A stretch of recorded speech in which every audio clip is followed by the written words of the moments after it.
आज हम सेक्शन 22 के अंदर आगे बढ़ेंगे और आज हम आगे बढ़ने से पहले एक बार रिवाइज करेंगे। गवर्नमेंट ने ये बोला 2017 के अंदर कि जीएसटी रजिस्ट्रेशन 10 लाख रुपए स्पेशल कैटेगरी स्टेट, 20 लाख रुपए other than special category states.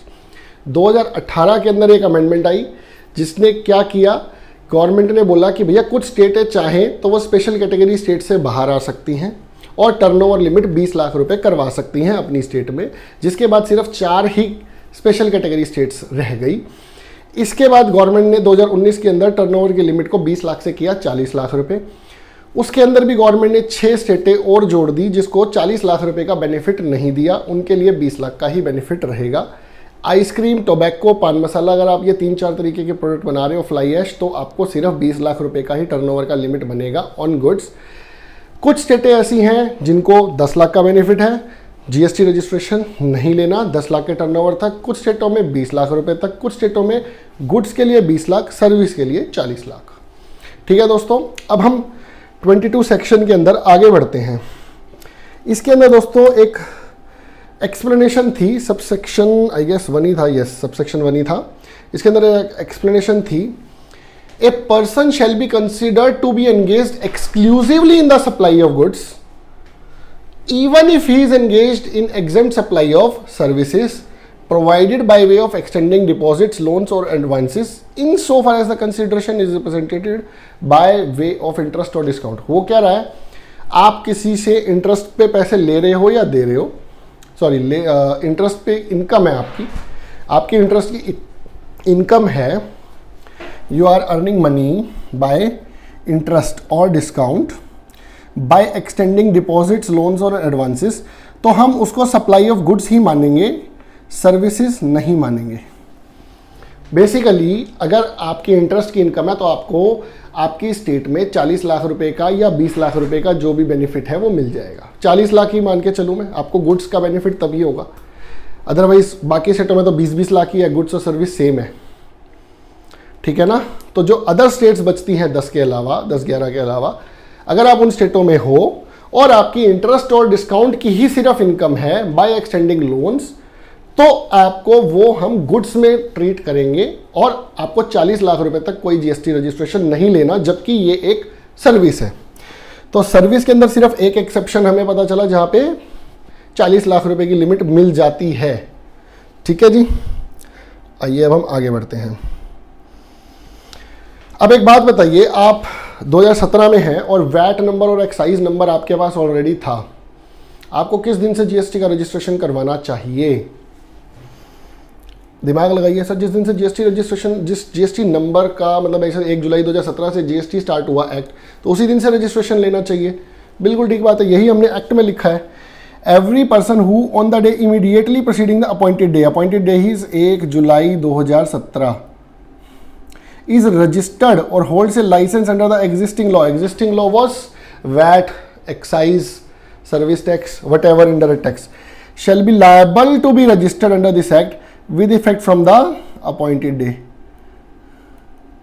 गोटा मारने की कोई जरूरत नहीं है, समझ में आ रहा है ना? आप प्लीज कमेंट में जरूर बताइएगा। ठीक है जी, अब अगला पॉइंट, 3rd सबसेक्शन। अब एक प्रोप्राइटर था, उसकी डेथ हो जाती है और उसका बिजनेस किसी ने टेक ओवर किया, तो क्या होनी चाहिए दोस्तों? जिस दिन टेक ओवर किया उसी दिन से उस बंदे को रजिस्ट्रेशन लेना चाहिए। यही हमने सेक्शन में लिख दिया। Where a business is carried on by registered person is transferred by way of succession और अदरवाइज, और भी कोई रीजन हो, सिर्फ डेथ का रीजन ना हो, to another person as a going concern, transferee और the successor shall be liable to be registered with effect from the date of such transfer और सक्सेशन। जिस दिन वो ट्रांसफर हुआ है उस दिन से ही should be liable to get himself registered under this act.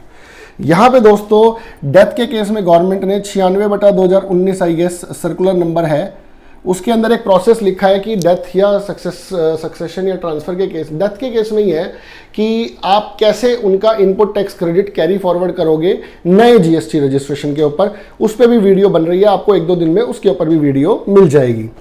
Subsection 4, subsection 4 क्या कहता है जी?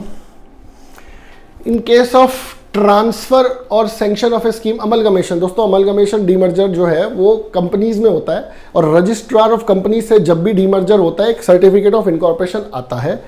जिस दिन वो सर्टिफिकेट ऑफ इनकॉर्पोरेशन आएगा उस दिन आप जीएसटी रजिस्ट्रेशन ले लो। यही इन्होंने सबसेक्शन 4 में लिखा है। In case of transfer, sanction, amalgamation, demerger, high court, tribunal और otherwise, transferee shall be liable to be registered, जो उस धंधे को चलाने वाला है, with effect from the date on which the registrar of companies issue a certificate of incorporation giving effect to such order of high court और tribunal. It's very easy. जो आप सोच रहे हो, जो लॉजिकल आप सोच रहे हो, एक्ट भी वही लॉजिकल होगा। ठीक है जी। अब कुछ एक्सप्लेनेशन डालिए इन्होंने। Aggregate turnover shall include all supplies made by the taxable person whether on his own account or made on behalf of all his principals। ये दोस्तों मैंने प्रिंसिपल एजेंट रिलेशनशिप एक बताई हुई है, आप वो वीडियो जरूर जाके देखिएगा, मैं कमेंट बॉक्स में उसका लिंक छोड़ दूंगा। इसलिए एग्रीगेट टर्नओवर में वो प्रिंसिपल्स के टर्नओवर को भी जोड़ेगा।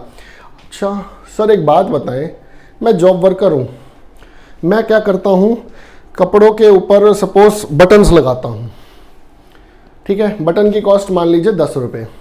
मेरे पास सामने वाला बंदा शर्ट्स भेजता है, मैं उसके ऊपर बटन लगाता हूँ और अपना हर रोज का 2-3 हज़ार रुपये कमा लेता हूँ। अब शर्ट की कॉस्ट अगर मैं देखूँ सर, तो शर्ट की कॉस्ट तो एक दिन की पहुँच जाती है 50 लाख रुपये। मैं काम करता हूँ 2000 रुपये के ऊपर, तो मुझे तो जीएसटी रजिस्ट्रेशन लेना पड़ेगा इस सिचुएशन में, क्योंकि मेरा टर्नओवर कैसे आप उसको हटाओगे शर्ट्स के टर्नओवर को। तो इन्होंने क्लियर किया, The supply of goods after completion of job work by a registered job worker shall be treated as supply of goods by the principal referred to in section 143। section 143 के principal जो होगा वही उसको turnover को count करेगा। And the value of such goods shall not be included in the aggregate turnover of the registered job worker। job worker के turnover में उस टर्नओवर को नहीं जोड़ा जाएगा। जॉब वर्कर के सिर्फ 2000 रुपये जो उसकी इनकम है वही उसका टर्नओवर रहेगा। आई गेस लॉजिकल है। स्पेशल कैटेगरी स्टेट्स हम ऑलरेडी कर चुके हैं दोस्तों, ठीक है। तो I hope so section 22 is now complete. आप प्लीज़ कमेंट बॉक्स में लिखिए कि आपको ये सेक्शंस अच्छे से समझ में आ रहे हैं और हम किस और सेक्शन के ऊपर वीडियो जल्दी बनाएं। हम कोशिश कर रहे हैं सभी सेक्शंस को कवर करने की with explanation and with practical examples.